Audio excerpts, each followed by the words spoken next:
with some of you all. And this series is called Danger, Women with Books, because everybody knows that women are dangerous and that educated women are the most dangerous of all. So watch out for those educated women. That's all I can say. Today, we're going to talk about women with books at the Seder. But in order to do that, I have to sort of step back and give you a little context and talk about people at the Seder, people with books, books at the Seder, all of that. I'm going to be using images from medieval Jewish manuscripts, mostly, to talk about a period of time for which we have some documentation, but not all that much. There's no autobiographies, few biographies. One of the great resources that we have is visual culture. That is, anything that could be produced to be viewed with the eyes. Sometimes it's called art, but some of it is not necessarily so artistic. Much of it is practical. It's used in a way in daily life, right? And when we talk about visual culture and what it can tell us, it's not only about, as we shall see, the actual material circumstances of Jews in other times, but more about what they desire to project of themselves.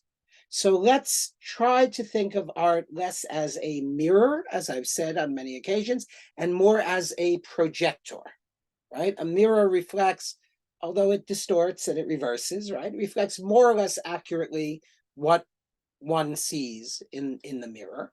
But a projector is a chance, an opportunity to take things that are in the heart and the mind and project them out onto the page. And that's what art does. And that's very interesting to me. So today I want to talk a little bit about people with books in books, because most of the artistic production that we talk about when we talk about art produced for Jews in the Middle Ages are books. These books were commissioned by Jews generally from non-Jewish artists, sometimes from Jewish artists, but mostly from non-Jewish artists. So you have an interaction between Jews and Christians, if we're talking about Western Europe, Jews and Muslims in other places, if we're talking about Persia, for instance. And because the synagogues were destroyed by and large, right? And because the jewelry and the household furnishings and the ritual objects, if there were such, are gone. And when I say if there were such, my friend Julie Harris has been working on the question of whether Jews in the Middle Ages had Hanukkah menorahs, or as Israelis call them, Chanukiot, or if they just lit, regular lamps.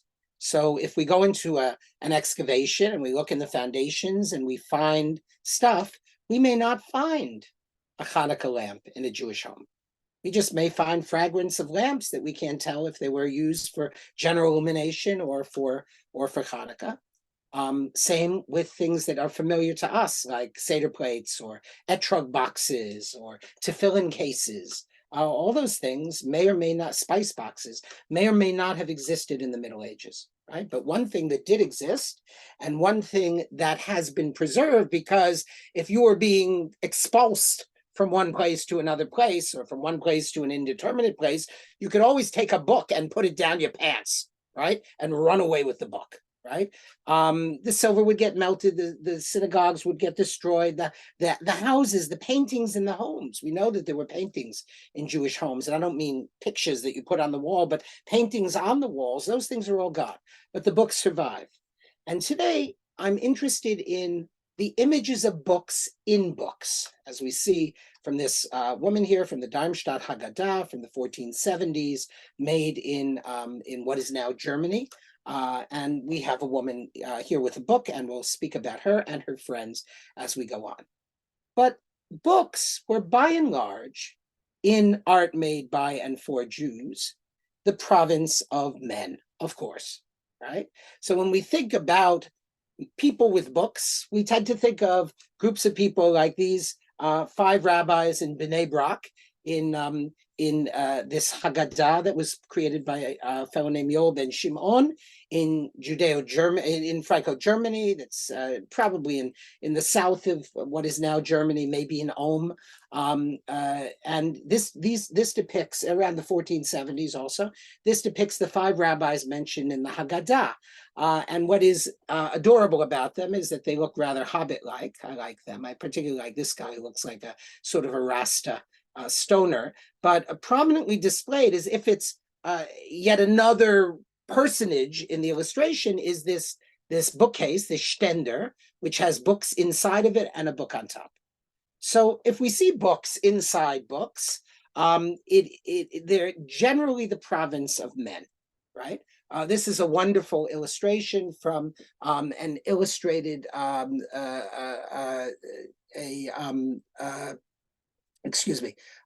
illustrated code of law that is also from the end of the 1400s in Germany. And what's very cool about this is we have the image of a man sitting in a chair here with an enormous book held open. Right? There's many interesting components of the rest of the illustration, including above him a pillow that looks very much like the pillow that is on his chair.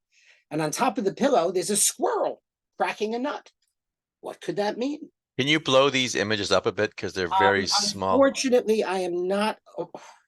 Unfortunately, it is not so easy to do it, but some of them will be easier to do. So I'll describe, and then we can go back maybe later, and I'll blow them up. But just suffice it to say, we have the image of a man reading a book and the image of a squirrel cracking a nut above him. So obviously, right, the squirrel cracking a nut is an analog to the man reading the book.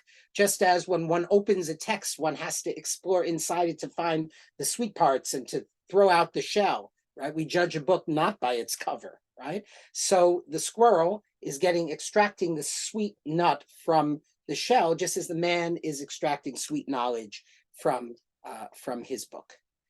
Now, women do appear in books throughout the Middle Ages, whether as biblical characters. Trigger warning, there's some nudity here, right? As this small, beautiful little book called the French Miscellany, Northern French Miscellany from the 1300s in the British Library now, tells us explicitly in the illustration, Ze Adam v'Chava arumim ve'etz hadas ve'hanachash, right? This is Adam and Eve naked, and the tree of life and the serpent. Now, this illustration looks very much like illustrations in contemporary medieval French manuscripts of the so-called Old Testament illustrations, and down to the fact that the serpent has the head of a woman. So there are 2 women in this image, and that's because it was commissioned by a Jew from a Christian artist who also made Christian Bibles.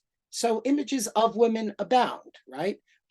Here's the receiving of the Torah on Mount Sinai and the very elegant Rothschild Machzer, and it is a Renaissance image in which everybody is dressed quite elegantly in the Italian style. This is indeed an Italian manuscript. And at the back, the men are in the front of the group, and at the back of the group there are women, married women with their heads covered, little children, and this woman, and a young woman in a beautiful red brocaded dress with her hair flowing down her back, right?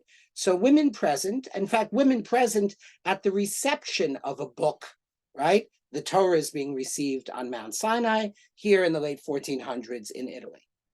And of course, though not exactly a book, although ketubot, marriage contracts, were often kept for the community in communal registers, very often marriage contracts would have images of women, like this very elegant ketubah from the 1600s from Holland, in which we see the bride's side, the groom's side, everybody with extravagant wigs. There are even musicians here, but not only are there real women, but here we have 2 women personifications. So Hashefa or Hashpa'ah, which is plenty or abundance, and this side Ahava or love. The goddess Venus is depicted bare-breasted with Cupid, and here the goddess Ceres with her cornucopia. Now you may ask, what are goddesses doing on a Jewish marriage contract? Were these people perhaps Reformed Jews, right? No, they were traditional Jews, Dutch Jews, but very elegant and in the style of the period. And these goddesses were symbols. They weren't religious symbols, but they were the symbols of love and abundance, respectively. So women, right? Now, books depicting heroic women abound. And of course, there are examples. Here's the Rothschild Miscellany, 1470s from Ferrara. We see on one side of the page Judah Maccabee with his shield showing the lion of the tribe of Judah, the word Maccabee here, but also keeping with the Hanukkah theme, the image of Judith cutting off the head of the general Holofernes. So it's a woman with a sword, right? A heroic woman in the classical sense. But there were also depictions of women in these manuscripts who were heroic in a more tragic sense. So here in the Hamburg Miscellany of the late 1400s, Hannah, the woman with her 7 children who are massacred by this tyrant. And then at the bottom of the page, a very interesting illustration, which shows, a man waiting in bed with a candle in his hand as his wife goes out at night to immerse herself in a mikvah. You can see her full frontal nudity here. Interesting, right? And he's waiting there for her to come into bed so that they can have sex. Why is this a heroic woman? Well, this was a period of persecution where if a Jewish woman was found out of the house, she might be dragged away and raped and murdered. But this woman persisted and wanted to continue intimate relationships with her husband and to do it in the traditional way in spite of this climate of persecution. And then, in the Rothschild Miscellany, back to that manuscript, this magnificent image for the last chapter of Proverbs, Eishes Chayil Miyimsa, a virtuous woman, right? Where can she be found, right? And then there's a description of the virtuous woman. I keep saying virtual woman, but I mean virtuous woman. And it says, Kamu balea v'yashruha, v'yalu banea v'yashruha. Her husband shall get up and praise her. Her children shall give her honor. And here you have the woman seated, modestly dressed in Renaissance style, seated in a golden chair, and the husband and the children, the 2 boys, sons, pointing to her and giving her praise. So, heroic woman in books, a model. We also have images of women celebrating. So here's a marriage ceremony with the groom and bride in elegant Renaissance style, and a man and a woman processing to the wedding, really beautifully attired. Or here, the celebration of Purim. We have men and women dressed, tricked out in their most elaborate costumes. You also have images in manuscripts of women working. And so here are several women in this corner working as what? As shochtim, as people who are slaughterers. So you have men here slaughtering oxen, and you have women here slaughtering chickens, right? And this is from the section of the Jewish legal code that says hakol shachtin, all are eligible to shecht, to slaughter for food, including women, right? Now, it is much more unusual to come across images of women with books, which begs the following question. What was the literacy rate of Jewish women historically and in the Middle Ages? And if you were on the trip with me to Spain, you know the answer to that question. And Linda, the answer is not, there are no Jews in Spain. Just want to be clear about that. The answer to that question is there is no way of knowing. One of the frustrating things we encountered in our trip was that it was very difficult to say, even in a specific year, 1478, how many Jews were there in Toledo? In Toledo, in Girona, in Barcelona, how many Jews? How many Jews overall? How many Jews were expelled from Spain, right? How many Jews were there in the first place? How many Jews converted to Christianity and preserved their Jewishness? How many Jews converted to Christianity and were serious about it, right? And became integrated as Christians? The fact is that we cannot give numbers. Why is that? Well, my friends, only the Nazis, Yamach Shema, may their names be erased, kept that kind of accurate records. We have partial and fragmentary taxation records and mention of Jews in various sources and land contracts and all of that. These have not been collated into some universal database. But even if they could be, they would be but a partial and provisional picture of numbers. So we can't say what the rate of Jewish literacy was or what the rate of Jewish female literacy was. But given the fact that it is mandatory in the law codes, right, for boys to be able to be minimally literate enough to read scripture, often literate enough to read various rabbinic texts, and given the fact that we do have mention of learned women and women who could read, we can say that generally the literacy rate in the Jewish community was much higher than that of the general community throughout the Middle Ages, from the year 500 to the year 1495 or so, the beginning of the early modern period, right? And we could certainly say that the rate of literacy for Jewish women was somewhat higher than the rate of literacy for women in general society. But there's another thing we need to remember. Which women are we talking about, right? We're not talking about the lower rungs of society. We are talking about the 1%, the elite. And if I show you a manuscript like this, the tripartite Vassar, about 1310, in the Lake Cologne region of what is now Germany, and I show you this very interesting illustration, which you've seen before if you've studied with me, of a piyut, a poem for Shavuot, for the holiday of weeks, the festival of weeks, 7 weeks in a day after Passover, the holiday that commemorates the giving of the Torah. There are many, many peculiar things about this illustration, and we've talked about them. And I could do a reprise if anybody's interested at some point, but we have a young, sort of beardless Moses receiving the square-top tablets of the law against a sky that has angelic hands bearing shofars and trumpets blowing.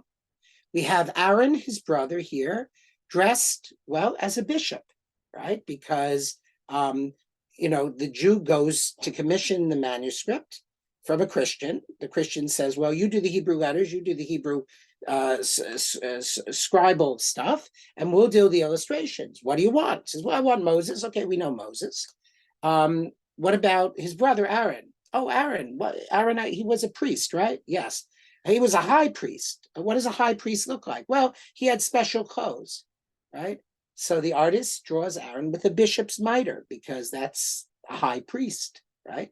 And the fact that the Jews accepted this book back and that they didn't destroy it or amend it, they did later in history amend this so the angels up here are not seen anymore. They've been kind of erased.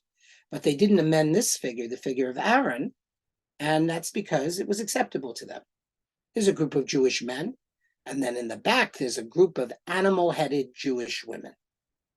And this is something I've discussed in previous talks with you. I'm actually going to University of North Carolina tomorrow night, because on Sunday I'll be giving a lecture called Women and Other Animals about this image. And I won't go now into the question of what these animal-headed women are or why they're there. Suffice it to say, as you've heard me say before, some of you, that the image is certainly misogynistic. It's certainly against women, but only to a certain extent. You have to understand it in the context of the other images of this manuscript, which contain many monstrous beings. These women are not monstrous. They're very graceful. They just have the heads of animals. Look at their hands. Look at their beautifully accoutered bodies. But what I want to focus on is the book in the hands of this foremost woman. And her position in this illustration is a position that women held in the synagogue in this period, which was the Vassar. There was a woman who was generally more learned than the rest of the women, and she would translate. This is something that occurred throughout the high and late Middle Ages and into the modern period, actually. She would translate the prayers into the local vernacular, right? So in this case, it would have been Judeo-German or Proto-Yiddish for the other women. But what's interesting here, and this is important as we go on, is that although she's holding this book, right, she's not looking at the book. She's looking up at this letter. And this letter I've written in my latest book, which will hopefully come out later this year, represents God's presence. It's the letter Aleph. It's in the word Adon, which means Lord. And so she's not using the book. She's having a direct experience of God. And so are these other women looking up, versus the Israelite men who are having a mediated experience. They are experiencing the Torah, which is already a mediation from God, right? God gives the Torah through the priest who represents ritual, Aaron, and through Moses who represents prophecy, right? So there are about 4 layers between the men and the experience of the divine. This woman holds a book, but she ignores the book in order to look up directly at the Aleph that represents the divine. So the question of, I have a book, that's very nice, but what do I do with it is going to be one that's important in the Middle Ages when we talk about women with books at the Seder, if in fact we find any women with books at the Seder. That's going to be an interesting question. Now, there are other illustrations of women with books. This is a woman with a book in her own book. So there was a woman named Mervaglia who lived in the 15th century in Italy, and she received as a gift a beautiful little siddur, beautiful little prayer book with scribal, the scribal art of a fellow named Farisol, was a very famous rabbi. And it depicts herself at various points in the liturgy. So here it says, Tfilah shel Yom HaKippurim, right? It says HaKippur, but this little line above the resh means im. Tfilah shel Yom HaKippurim, the prayer of Yom Kippur. And here is the confession. Elokeinu ve'elokei avotenu tavo lefanecha tfilati ve'al titalem mitchinatenu. She'en anu al ze panim, she'oref, etc., etc. God and God of our ancestors, may our prayer come before you. And then you make a confession of what you've done. And here it says vidui, confession. And here is Mervaglia herself in her little princess hat with her little pointy shoes. And she's bent over and she's holding in her hands the very Siddur, it's actually a Machzor Siddur, it has all the cycle of the year, the very prayer book in which she herself is depicted. So whereas this illustration is an illustration of women sort of exceeding the bounds of the written word, here Mervaglia is using the prayer book to commune with God. So this is a very important instance of a prayer book that's in use. Okay.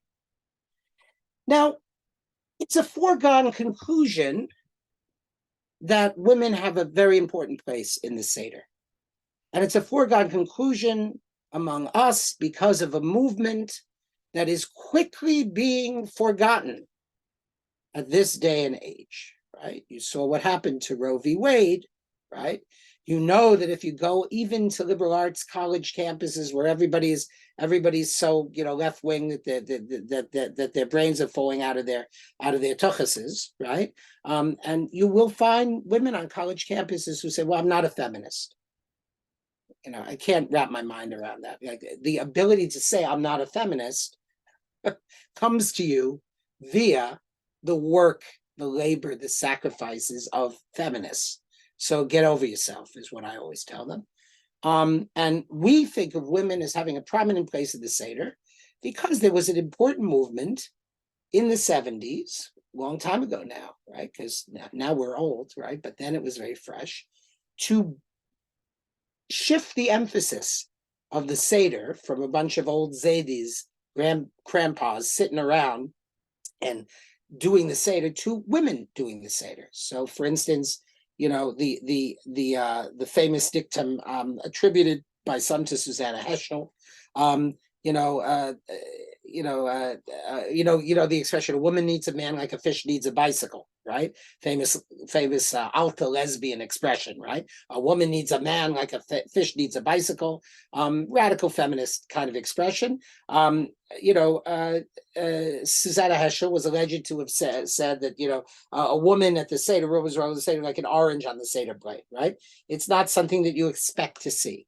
So this was claimed by feminists, and you can see that there are many, many feminist Haggadot out there, but it was in Monday, April 9th, 1990, that 27 women gathered in a downtown loft this weekend for a Seder. Can you believe April 9th, 1990, it was at that late point in history, it was still a novel thing to have a so-called women's Seder. And nonetheless, they did it, and you can see them here. Esther Bronner, Edith Isaac Rose, Adrian Cooper, Letty Cotton Pogrebin, and Martha Akelsberg, right? Celebrating the Seder. It was a big deal, right? To have a women's Seder, a feminist Seder. And then, so it enters into our consciousness that even in your average conservative household in America, there are possibilities to expand the Seder, to articulate the voices of women, to celebrate, for instance, Miriam, and have a Miriam's cup on the Seder table. Here's the Women's League of Conservative Judaism with a formulary, you could say, for a liturgical formulary for a women's Seder. And so the association of women with the Seder has become de rigueur, part of our consciousness in the we're almost at the mid 21st century, right? Just one of these things that we take for granted, but is relatively new actually in history. It was news in 1990 when it appeared in the New York Times, right? Now, women, however, have appeared in Haggadot for centuries. The famous Golden Haggadah, I've spoken about it before, 1320 in Catalonia, probably Barcelona. Ari, probably in those very streets that we walked, was the house in which this manuscript was used and for which it was created. And it has a series of biblical illustrations in which women figure prominently. So here, Pharaoh is decreeing the death of the Israelite males by being thrown into the river. And prominent in the center of the illustration are the two midwives, Shifra and Puah, who tradition says were actually Miriam, Moses' mother. Yocheved, Moses' mother, and Miriam, his sister. And the rabbis give them, of course, a wonderful etymology that Shifra was called Shifra because she was mishaperet et havalad. She would take care, wash, clean of the little baby. And Puah was called Puah because she would go poo, poo, poo, poo, poo, poo, poo, to keep the baby quiet. But look at them, Pharaoh's sitting on his throne here at left. The servant is throwing the babies into the water. You can see a baby floating into the water here on the right, very dramatic in a space that's only 3 inches high. But here, standing prominently in the center of the illustration, are the two midwives. Or here, right, this is an almost all female cast. There's only one male here, and he's a baby. So what is this? This is the scene of Miriam waiting at the bank of the river, very modestly dressed, while Pharaoh's daughter and her maidservants, again, full frontal nudes, 1300, Orthodox Jews, right? There weren't Reformed Jews in 1300, right? Recover baby Moses floating in his coffin-like casket in the Nile River. So the prominence of women. And you can see in this one page, right, you have Miriam and Pharaoh's daughter and servants. Here you have Pharaoh's daughter and her women bringing baby Moses to Pharaoh's court. Here you have the incident of Moses killing the Egyptian, but here Moses flees and he encounters the daughters of Yitro at the well. So out of 4 illustrations on the page, 3 of them are women. And to me, the 43 depictions of women in this manuscript are an indication, along with certain other information that I've spoken about here previously, that the manuscript was made for a woman. So when we talk about Haggadot in the Middle Ages, Haggadot were the very beautiful, lavish ones. And those of you who were privileged to be in Spain with us saw the Golden Haggadah, saw the Rylands Haggadah, and saw the Barcelona Haggadah. To see all those 3 together is a very unusual thing. But these manuscripts produced in the early 1300s in Spain were often probably produced for women, to keep women and young people involved in the activities of the Seder. It is a good bet that they could read, but it is also a good bet that they were not as erudite as the men, because they didn't receive continuing Jewish education. Of course, the famous illustration of Miriam and the daughters of Israel. And this is our first image, actually, of women with a book in the Haggadah. But it is an ambiguous one, because while I can tell you for sure that these ladies here are dancing, they're holding hands and dancing, right? And this woman here is playing a tambourine, and this woman here is clicking castanets, and this woman here has 2 cymbals. What's going on here is not entirely clear. It may be that this is a book of music from which the women are singing, but another theory that's been promulgated by Judith Cohen is that this is a shaker. It's some kind of wooden box that has seeds or pebbles in it, and that you shake it. So it's not clear that it's a book. And if it is a book, it's a music book, right? It's not a book that has liturgy or law or a narrative in it necessarily. The other important place in which women appear in Haggadah are in contemporary domestic scenes. So again, on the page in which Miriam appears, there are 3 scenes, again, that have women in them. A head of household is distributing food to a poor woman and her 7 children, 6 young people and a babe in arms.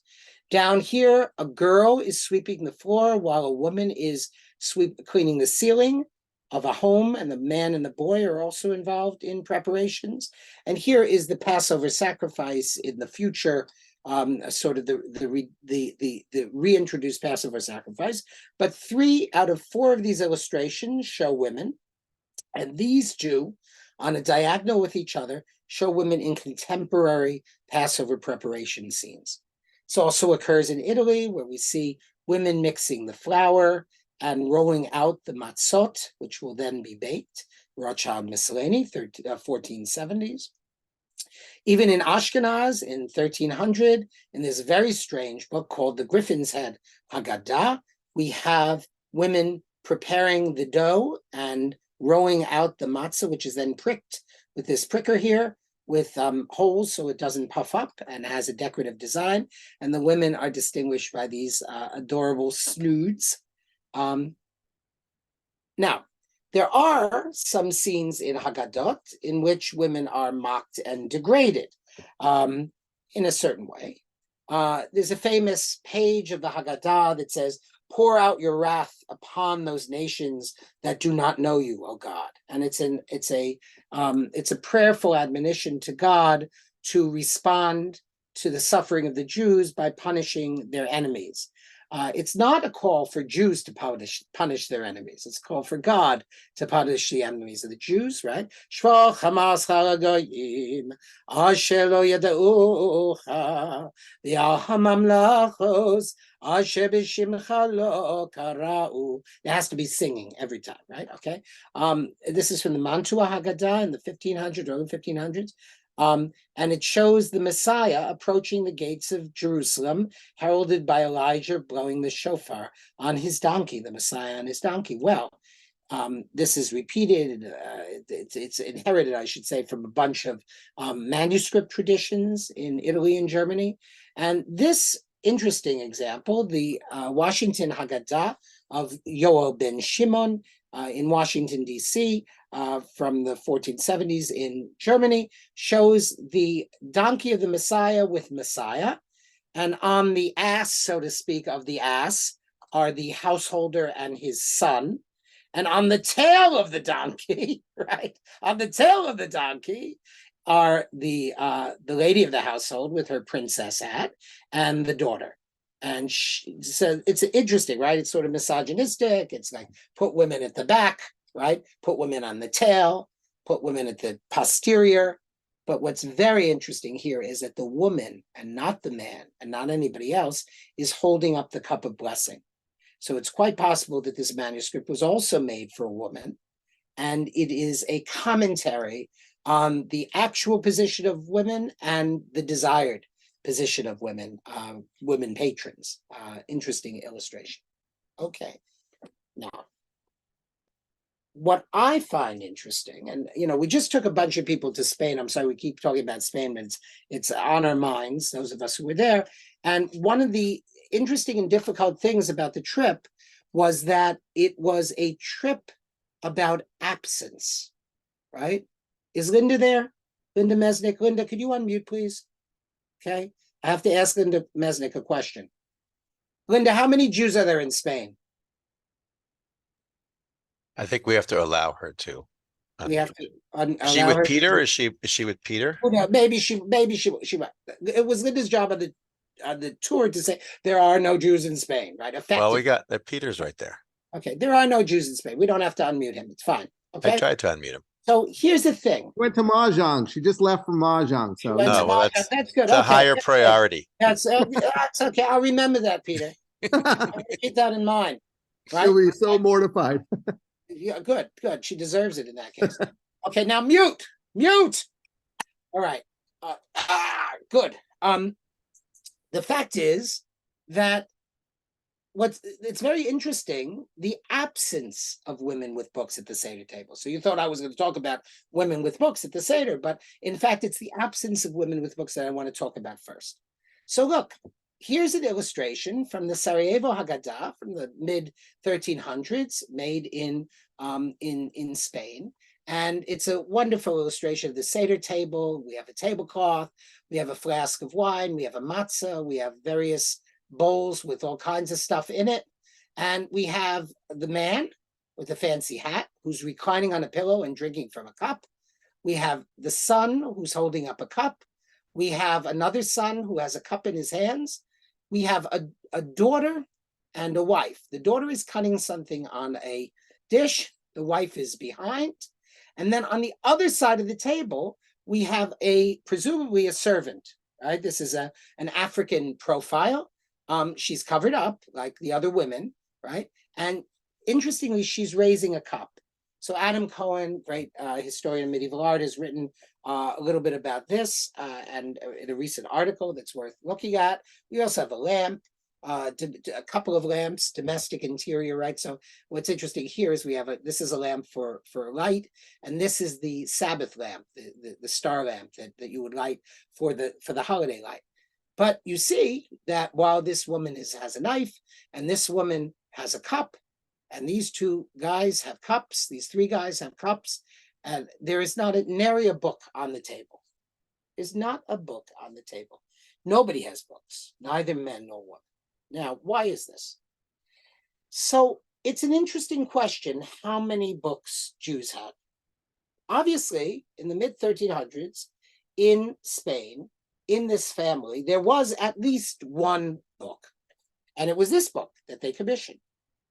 But, the Haggadah is called a Haggadah because it relates to the telling, the oral transmission. So in my Seder, we use the book, but we don't really look at it. We just say the Haggadah, right? From memory. That's the way it was done in the Middle Ages. It was mostly done from memory. And this idea of having a beautiful book became something of a luxury item. But the traditional Seder, which this is showing here, did not have a Haggadah at all. It was recited from memory by the head of the family, usually with some kind of translation, and then everybody would contribute. So that's something that's worth remembering. Here, nobody has a Haggadah. Here, also, interestingly, in the Van Gelderen Haggadah, which is it's a 17th century book from what is now Germany, we have a Seder table with the head of household on this side, dressed in a white kittel, pointing up, telling the story, obviously. His wife on the other side with a cup, and then adult sons and young sons and daughters, the two adult sons with cups, the children with no cups, the Seder accoutrements on the table, just on a pillow. There's no Seder plate, right? And there are no books either. So the question of whether there were books or not is an interesting question. This page is an interesting mystery. This from the Griffin's Head Haggadah of 1300, a beautiful illustration. It's the first illustration in the book.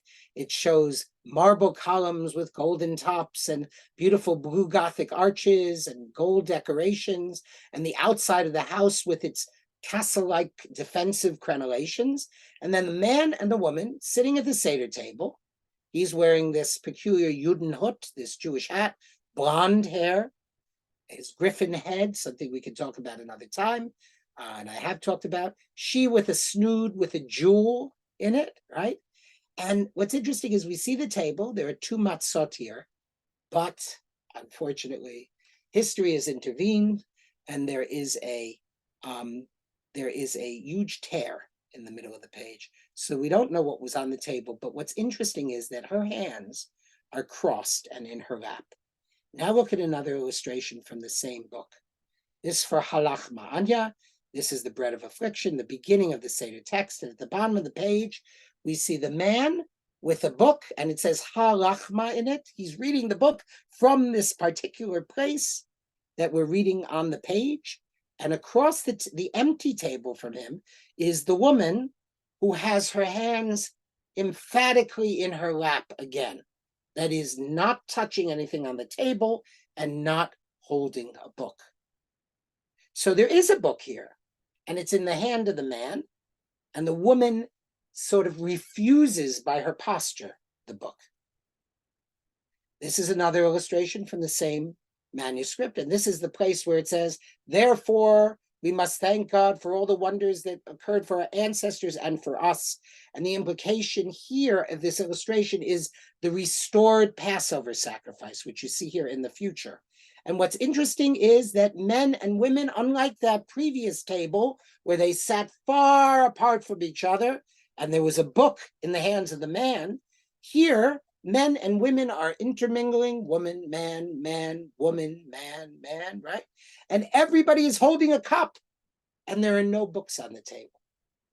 And this is sort of an indication of a joyful future in which the emotional will trump, so to speak, the literary, right? Where books won't be necessary because we'll just be recounting our experience of the new redemption.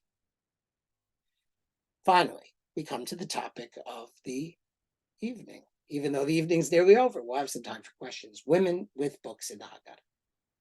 Now, there are very few instances of this phenomenon. The most famous are two illustrations in the Darmstadt Haggadah, late 1470s, maybe to 1490s, made in Germany. And these are fascinating illustrations for a number of reasons. First of all, we know that they were designed by and made by Christians. One of the reasons you can tell is because there's an initial letter. Hebrew doesn't have initial letters, right? You can make the initial word, as we've seen in many cases, large, but they don't have illustrated capitals. But here, unique, almost unique in Jewish art from the Middle Ages, the shin of Shvach Hamatcha, pour out your wrath, is written large. And here we have what can only be described as a women's yeshiva. There are men who are discussing texts with women, right? Emphatic gestures of teaching, learning, reception. And here is a Passover table that has a few pieces of matzah on it, but is distinguished by the fact that every woman at the table has a book. and some of the men as well. And here's the woman with the book that we saw at the very outset. Another woman with a book. That's one of 2 pages. And the other page is this. Here, the discussion has become heated. People are gesturing. This guy is so frustrated. He's holding his book over his head. Women are pointing at men. Here, this beautiful woman in blue, like the Virgin Mary, is sitting surrounded by men, and she's pointing to a book, and they're debating with her. Everybody's debating. It's become from a sort of solemn yeshiva, it's become to an active study hall, right? And books are all over. Now, what's interesting is that these illustrations are sort of abstract theoretical illustrations of a world in which women are literate and in which they discuss things with men. It is indubitable that this manuscript was made for a woman, and it represents a sort of wishful thinking for a time actually like our own, where even in traditional Jewish contexts, women are becoming learned and they are studying and discussing and debating their learning with men. Women with books at the Seder table. I can think in all of medieval images of only one instance. And that is in the Barcelona Haggadah, but it might not be even what we think. The Barcelona Haggadah we saw in the wonderful exhibition in the Prado, I said before, and it was actually open to this page. And this is a page that says, this is the bread of affliction. The pater familias, the father, is sitting here on this chair, the eldest son on the other side, and the father has put the basket with the matzah on the top of the head of the youngest child. This is a Sephardic custom. The children take the matzah, they come into the room, the father says in Judeo-Spanish, where have you come from? They say, we've come from Egypt. They begin to tell the story of the Exodus. So here the basket is on top of the head of the child. A male child, by the way, he has this head covering. This is a male head covering. Here's another male child. In front of these figures, the father and these 2 people, there are books. Here is the wife, and here is the daughter, and here even is the other son. None of them have books. People have sometimes said, well, these are women, and these are books. No, these are young boys. That's how they're dressed. We have other analogs in other manuscripts. But what's interesting here, even more interesting than the fact that the women don't have books, which we've come to expect, is the fact that there are 3 books on the table. So there are art historians who say, look, this shows that Jews own books and use them widely, right? But what did we say at the very beginning about manuscripts? They're not a mirror, they're a projection. So we have 2 possibilities here. Either, well, let's back up. This family owned at least 1 book, right? And it was this book, the Haggadah itself. So one of those books may represent the Haggadah. But we have 2 possibilities. Either the other 2 books are 2 other magnificently illustrated Haggadot, or they may be children's exercise books in which they copied out the text or part of the text of the Haggadah. We have a couple of examples found in the Cairo Geniza of children's copybooks where they're copying out exercises. So just as your kid may come home from Hebrew school with a mimeographed Haggadah that they colored in, right? This may be a similar thing, right? The simple kind of not elaborate book, right? Or, and this is, equally possible, just like these illustrations are projections on the part of the female patron of what they might wish to have, the world they might wish to see, this patron is trying to show us that they are so truly noble and wealthy that they can afford not 1, but 3 books.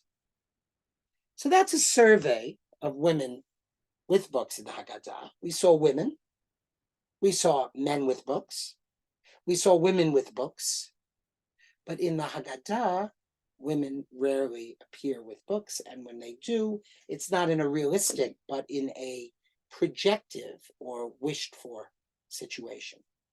Next time, as we continue, we'll discuss the problem of women in books, right? Are books an appropriate purview for women? I mean, we think so nowadays. What did they think about that in earlier times?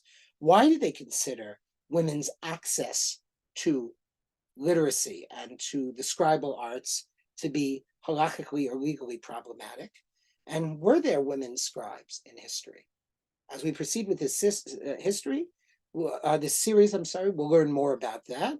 We'll actually meet a female scribe who I'll interview, the first woman to write a full Sefer Torah. Now there are a few others who are doing that. And then at the end, we will talk about, in greater detail, about a very special Sefer Torah, very special Torah manuscript that I am commissioning, that God willing will include some very interesting features, among them the fact that it'll be written by a woman and will have those kinds of consideration in mind. Meanwhile, I'd like to entertain any questions. So Ari, if you'll open us up for about 5 or 10 minutes of questions, I'd be delighted to take them. Thank you. Sure, thank you. If you could moderate them, that would be great. I will moderate. Will you unshare your screen so we can see everybody? Yes. Is that okay? Yes, one Terrific. second. Stop. So here are a few questions that have come. Oops, didn't mean to do that. Hold on, I almost canceled the program here inadvertently. Oh, well, maybe that would be a good thing. Maybe. Bye, everybody. No, so Hi, Mom. Hi, Mom. Okay. Taiba wants to name all the Haggadot mentioned. We're not going to do that. I'll do it in an email. If you send me the list, I'll share it in a follow-up email. Sure. But we were very fortunate to see 3 of them in Madrid a few days ago. So one note, Esther Bronner. So you probably don't know this, but in Orange County, in our synagogue, Congregation B'nai Israel is a doctor named Jay Masterman. Esther Bronner was his sister. So Jay has mentioned Esther many times, and he knows through her sister many of the people that were at that Seder. And there's a movie about that Seder that I'll try to share with people, or a documentary, I think, about that Seder. Cool. So that was number 1. Number 2, so how do the images that you shared with women with or without books compare to other illuminated manuscripts from non-Jewish sources at the time? Do we find women with books, women without books? Or do we find the same thing? Excellent question.